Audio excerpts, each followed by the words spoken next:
কলার দাম 20% কমে যাওয়ায় 12 টাকায় পূর্ব অপেক্ষা 2টি কলা বেশি পাওয়া গেলে বর্তমানে একটি কলার দাম কত? এই ধরনের অঙ্ক প্রায় সময় চাকরি পরীক্ষা এসে থাকে। তো আজকের ক্লাসে এই অঙ্কটা সমাধান করব। তো 20% কমে গেছে, মানে পূর্বে যদি দাম 100 হইতো তাহলে বর্তমানে হচ্ছে 80 টাকা, ঠিক আছে? তাহলে পূর্ব মূল্য 100 হইলে বর্তমানে 20% কমে যাওয়ার দাম হচ্ছে 80 টাকা, ঠিক আছে? তাহলে পূর্ব মূল্য 1 টাকা হইলে কত হইতো? 80/100। আর এখন কত? আমি 12 টাকা নিয়ে বাজারে গেছি।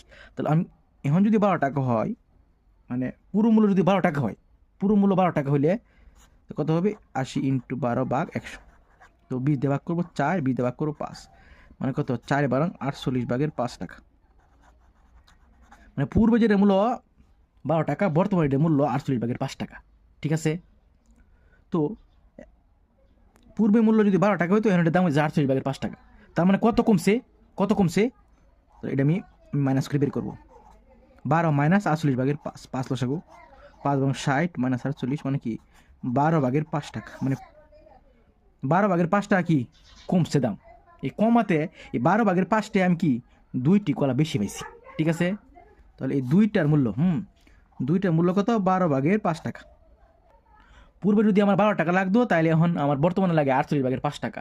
তার মানে আমার এত টাকা সেভ হয়, এত টাকা সেভ হয়েছে, এত টাকা দিয়ে আমি কি 2টা কলা বেশি পাই।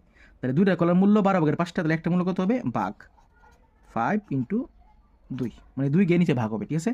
তাহলে কত? 12/10। তো 10 দিয়ে 12কে ভাগ করলে হবে 1.2, তাহলে উত্তর হচ্ছে 1.2 টাকা। তো যদি ক্লাসটা ভালো লেগে থাকে তাহলে অবশ্যই লাইক, কমেন্টস এবং শেয়ার করুন, পেজটা ফলো দিয়ে রাখবেন। এই পেজে চাকরি পরীক্ষা আসা বিগত সালে সকল অঙ্কের সমাধান পাবেন।